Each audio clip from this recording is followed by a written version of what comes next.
रहमानिर्रहीम। अस्सलाम वालेकुम। This is Maira वान फ्रॉम मीनिंगफुल लर्निंग। आज हमारा बायोलॉजी का सेकंड लेक्चर है जो कि है ब्रांचेस ऑफ बायोलॉजी।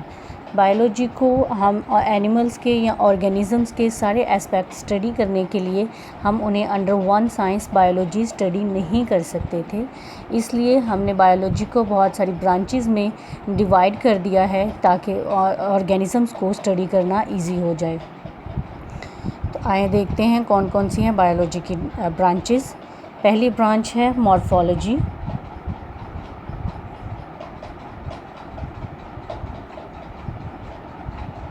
मॉर्फ का मतलब है फॉर्म, तो इसमें हम पढ़ते हैं ऑर्गेनिज़म्स की फॉर्म एंड स्ट्रक्चर कि वो उनकी फॉर्म क्या है और उनके स्ट्रक्चर्स कैसे हैं। फॉर्म से मतलब ये है कि हम देखें either the organism is multicellular और यूनिसेलुलर, और अगर मल्टीसेलुलर है तो फिर वो एनिमल है या प्लांट है, और अगर एनिमल है तो फिर ये देखें कि वो बर्ड है, एम्फीबियन है, रेप्टाइल है या वो मैमल है। तो ये हम देखते हैं कि ऑर्गेनिज़म्स की कौन कौन सी फॉर्म हैं, और उसके बाद हम उनकी स्ट्रक्चर्स देखते हैं कि उनकी बॉडी के अंदर जितने भी स्ट्रक्चर्स प्रेजेंट हैं वो किस तरह के हैं और बाकी ऑर्गेनिज़म से वो कैसे डिफरेंट हैं। तो इसमें मॉर्फोलॉजी में हमने स्टडी करना होता है ऑर्गेनिज़म का फॉर्म और स्ट्रक्चर। सेकेंड ब्रांच है इसकी एनाटमी।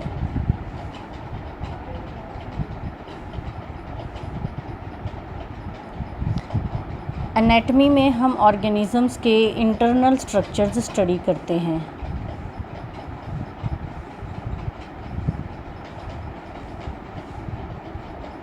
मॉर्फोलॉजी में जो है हम उनकी अपीयरेंस की बेस पे, मॉर्फोलॉजी में हम उनकी अपीयरेंस स्टडी करते हैं कि अपीयरेंस में उनके स्ट्रक्चर्स जो हैं वो कैसे हैं और उनकी फॉर्म क्या है। और एनाटमी में जो है उनके डीपली उनके इंटरनल स्ट्रक्चर्स हमने स्टडी करने होते हैं।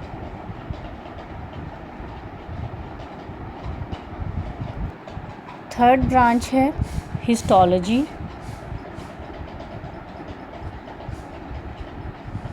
हिस्टो का वर्ड जहाँ भी आए इसका मतलब है कि यहाँ पे टिश्यू की स्टडी की जा रही है। हिस्टोलॉजी में क्या है, टिश्यू की स्टडी की जाती है, study of tissue under microscope.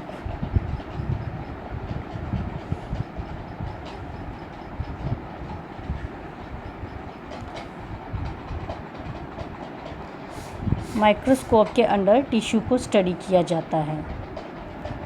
अब बहुत से स्टूडेंट्स ऐसे होंगे जिन्हें नहीं पता होगा कि टिश्यू क्या है। टिश्यू बेसिकली जो है वो सिमिलर सेल्स जो हैं, मल्टी सेलुलर ऑर्गेनिज़म्स में सिमिलर सेल्स जो हैं वो इकट्ठे होकर कोई स्ट्रक्चर बनाते हैं और फिर वो सेम फंक्शन परफॉर्म करते हैं। उन सब सेल्स का काम एक ही होता है और वो मिलकर काम करते हैं, इसको हम कहते हैं टिश्यू। जैसे कि हमारे मस्कुलर टिश्यूज़ हैं और इसके अलावा नर्वस टिश्यू हैं, तो ये जो cells, same type of cells जो हैं वो एक ग्रुप की फॉर्म में इकट्ठे रह के सेम फंक्शन परफॉर्म करते हैं, इकट्ठे फंक्शन परफॉर्म करते हैं, इसको हम टिश्यू कहते हैं। उसके बाद फोर्थ ब्रांच है सेल बायोलॉजी। सेल बायोलॉजी में क्या है, सेल का स्ट्रक्चर और उसके अंदर मौजूद जो ऑर्गेनेलीज़ हैं उनको स्टडी किया जाता है। सेल का स्ट्रक्चर कैसा है और उसमें कौन कौन सी ऑर्गेनेलीज़ मौजूद हैं और उन ऑर्गेनेलीज़ के क्या फंक्शंस हैं और उन ऑर्गेनेलीज़ का क्या स्ट्रक्चर है, इसको स्टडी किया जाता है।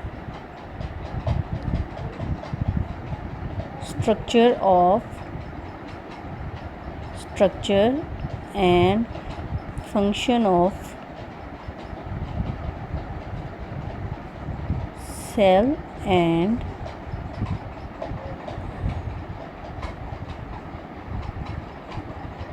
its organelles। और हम सेल बायोलॉजी में ही सेल डिवीज़न को भी स्टडी करते हैं।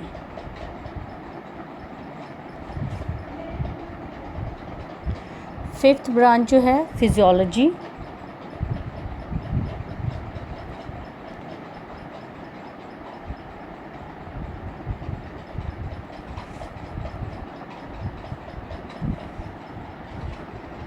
फिज़ियोलॉजी में क्या है कि हमने स्टडी करना होता है ऑर्गेनिज़म्स के जो डिफरेंट पार्ट्स हैं उनकी बॉडी के, डिफरेंट स्ट्रक्चर्स हैं, उनका क्या फंक्शन है। Function of different structures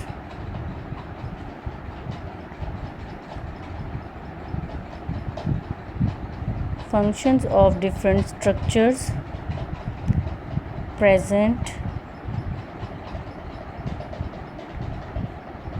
in organism's body।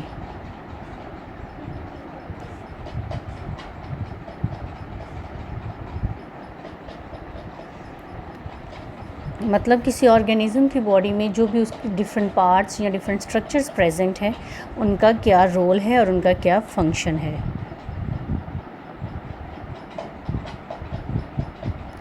उसके बाद सिक्स्थ है जेनेटिक्स।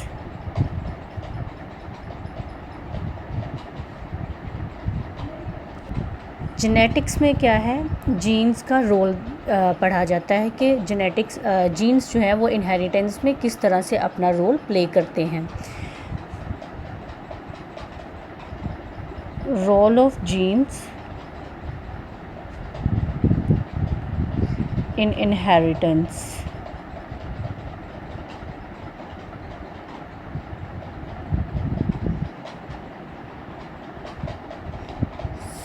इनहेरिटेंस जेनेटिक्स में जीन्स का रोल पढ़ा जाता है इनहेरिटेंस में। और अब इनहेरिटेंस क्या है कि जो हमारे करैक्टर्स, जो हमारे पेरेंट्स से हम में करैक्टर्स आए हैं, ये इनहेरिटेंस है। मतलब एक जनरेशन से नेक्स्ट जनरेशन में करैक्टर्स का जो जाना है उसे हम कहते हैं इनहेरिटेंस, जिसे कि आम वर्ड्स में विरासत भी कहा जाता है।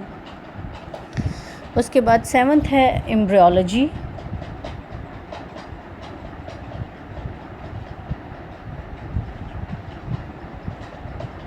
जैसा कि नेम ही इंडिकेट कर रहा है कि हम इसमें एम्ब्रियो से मुतालिक कुछ पढ़ेंगे। तो एम्ब्रियोलॉजी में क्या है, हम एम्ब्रियोनिक स्टेज जो है, जो डेवलपमेंट की एम्ब्रियोनिक स्टेज से फिर हम फुल अडल्ट बनने तक की जो पूरी डेवलपमेंट की स्टडी है उसे हम एम्ब्रियोलॉजी कहते हैं। एम्ब्रियोनिक स्टेज से डेवलपमेंट, अडल्ट तक की जो डेवलपमेंट है उसे एम्ब्रियोलॉजी में स्टडी किया जाता है।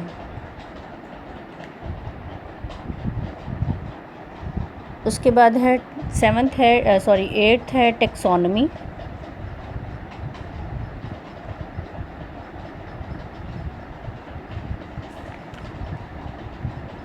अब ऑर्गेनिज़म्स जो हैं, बहुत सारे ऑर्गेनिज़म्स प्रेजेंट हैं यूनिवर्स में। तो उन सब ऑर्गेनिज़म्स को अंडरस्टैंड करने के लिए और उनको उनकी सिमिलैरिटीज़ की बेस पर हमने उनकी ग्रुपिंग कर दी हुई है। तो ये जो ग्रुपिंग की गई है और फिर उनको क्लासीफाई किया गया है उनकी सिमिलैरिटीज़ की बेस पर, और फिर हम जो ऑर्गेनिज़म न्यू डिस्कवर होते हैं उनको नाम देते हैं।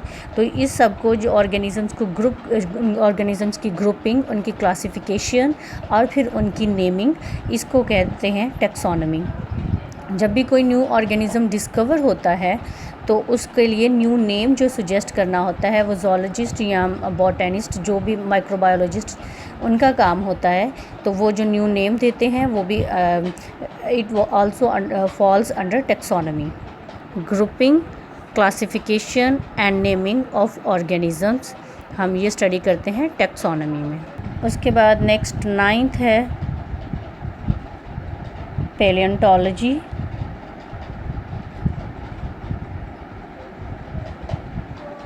इसमें हम स्टडी करते हैं फॉसिल्स को, स्टडी ऑफ फॉसिल्स है ये। अब फॉसिल्स क्या हैं, ऑर्गेनिज़म्स जो हैं वो उनकी डेथ हो जाती है और उसके बाद अबाउट 500 और 600 ईयर्स के बाद उनका कोई ना कोई रिमेनिंग पार्ट जो है हमें सेडिमेंट्री रॉक्स या रॉक्स के नीचे से या लेयर्स ऑफ अर्थ के नीचे से कहीं मिल जाता है। तो ये जो उनके रिमेनिंग पार्ट्स होते हैं, रिमेन्स ऑफ डेड ऑर्गेनिज़म्स, हम इनको फॉसिल्स कहते हैं। Fossils are remains of dead organisms.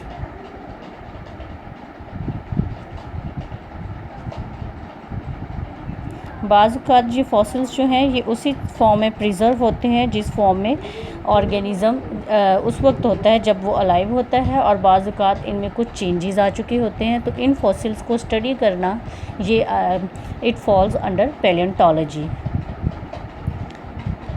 उसके बाद नेक्स्ट है environmental biology.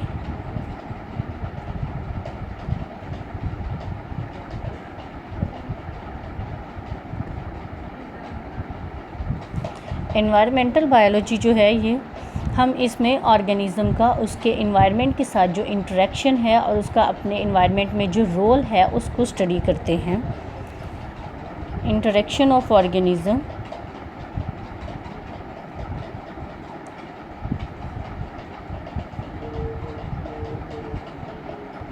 with its environment।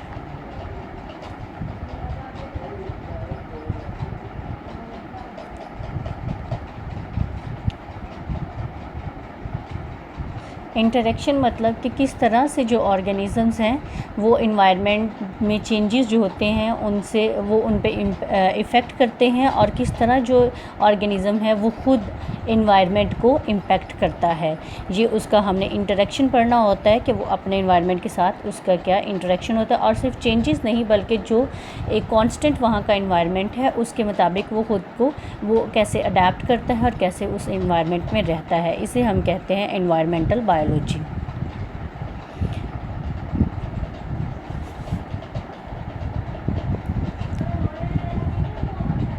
Eleventh है social biology.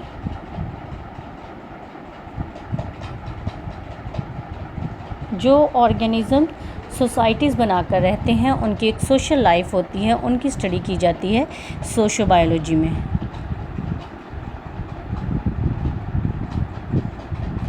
Social behaviour of organisms.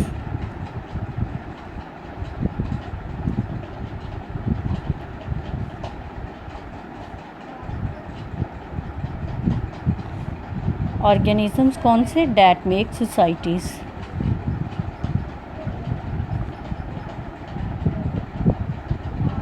ऐसे ऑर्गेनिज़म्स जो सोसाइटीज़ बनाकर रहते हैं उनको सोशल बायोलॉजी में उनका सोशल बिहेवियर स्टडी किया जाता है। फॉर एग्जांपल जैसे हनी बी की एग्जांपल हमने बहुत दफ़ा पढ़ी होगी कि उनकी एक सोशल लाइफ होती है, उनके कौम के अंदर उनकी पूरी एक सोसाइटी होती है जिसमें वहाँ पे रोल्स जो हैं उनको डिवाइड कर दिया गया होता है।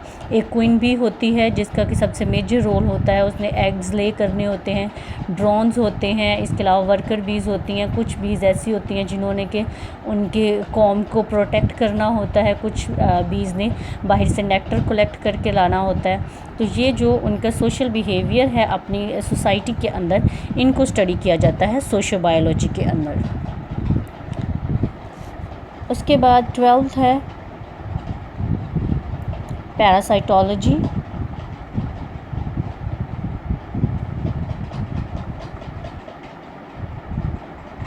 पैरासाइट क्या है कि एक ऑर्गेनिज़म, एक स्पीशीज़ का ऑर्गेनिज़म जो कि किसी दूसरी स्पीशी के ऑर्गेनिज़म की बॉडी के ऊपर या उसकी बॉडी के अंदर रहता है, वहाँ से फूड ऑब्टेन करता है और इन टर्न उसे नुकसान पहुँचाता है। It causes harm to that animal. तो इसको, या डैट ऑर्गेनिज़म, सिर्फ एनिमल नहीं, डैट ऑर्गेनिज़म कोई भी, तो उसमें ऐसे ऑर्गेनिज़म्स को पैरासाइट कहा जाता है। और पैरासाइटोलॉजी में पैरासाइट्स की स्टडी की जाती है।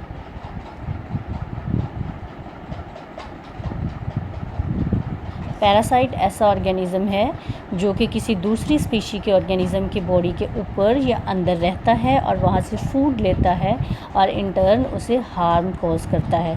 फॉर एग्ज़ाम्पल जैसे ह्यूमन बॉडी के अंदर लिवर फ्लूक रहता है और वो बॉडी को वहाँ से अपने लिए ब्लड सक करता है और ब्लड उसका फूड है, और बदले में क्या करता है, वो लीवर टिश्यूज़ को डैमेज करता है।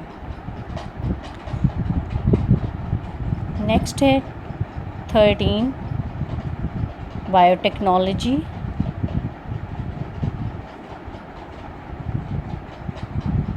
बायोटेक्नोलॉजी क्या है? इसमें बायो और टेक्नोलॉजी इन दोनों को यूनाइट किया गया है। क्या है? लिविंग ऑर्गेनिज़म्स को यूज़ किया जाता है टेक्नोलॉजी में, मतलब टेक्निकली उनको यूज़ किया जाता है और फिर उनको small living organism specially micro organisms को यूज़ किया जाता है और उनसे ऐसी प्रोडक्ट्स ऑब्टेन की जाती हैं जो कि ह्यूमन के लिए बेनिफिशियल होती हैं। ऐसी प्रोडक्ट्स ऑब्टेन करना माइक्रो ऑर्गेनिज़म से जो कि ह्यूमन के लिए बेनिफिशियल है, इसको हम कहते हैं बायोटेक्नोलॉजी।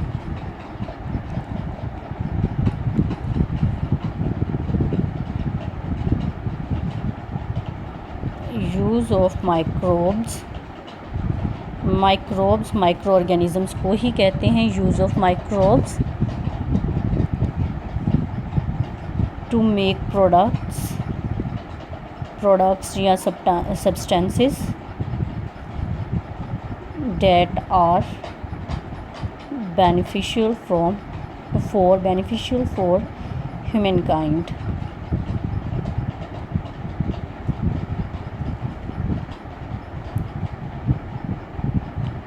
14th है इम्यूनोलॉजी। इम्यूनोलॉजी में इम्यूनिटी सिस्टम को स्टडी किया जाता है। और इम्यूनिटी सिस्टम क्या है?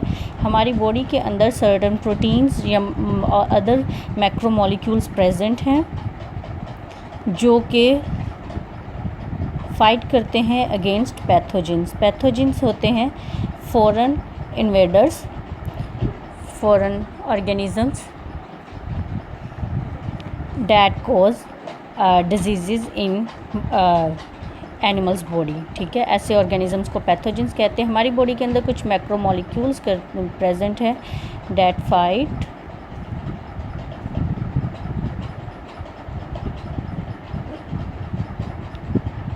इन्वेडर्स या पैथोजेंस।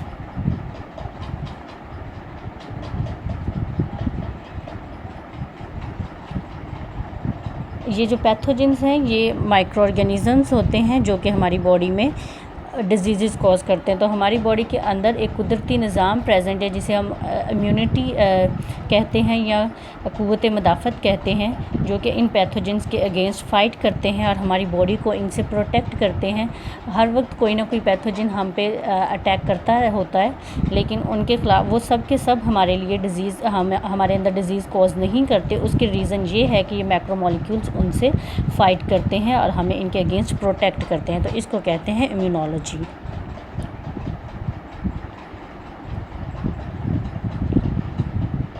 नेक्स्ट है एंटोमोलॉजी। एंटोमोलॉजी में इंसेक्ट्स को स्टडी किया जाता है। जितने भी स्पीशीज़ अभी तक डिस्कवर हुई हैं उनमें सबसे ज़्यादा जो हैं वो इंसेक्ट्स की स्पीशीज़ हैं, इसलिए इनको स्टडी करने के लिए एक सेपरेट ब्रांच ऑफ बायोलॉजी है जिसे कहा जाता है एंटोमोलॉजी। लास्ट है और 16th है फार्माकोलॉजी।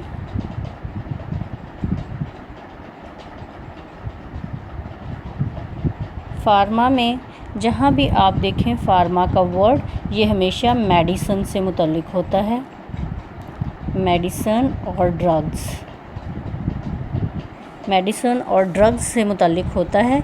और इसमें हम क्या करते हैं, ड्रग्स और हम ड्रग्स को स्टडी करते हैं और उनके यूजेस और उनके ह्यूमन बॉडी के ऊपर जो इफ़ेक्ट्स हैं इनको स्टडी किया जाता है। इसको कहते हैं फार्माकोलॉजी।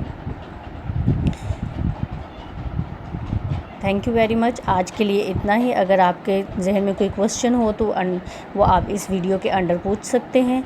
कमेंट सेक्शन में आप अपना क्वेश्चन ड्रॉप कर दें और नेक्स्ट वीडियो में उनका आंसर दिया जाएगा। और don't forget to subscribe the channel. Thank you very much. Allah हाफिज़।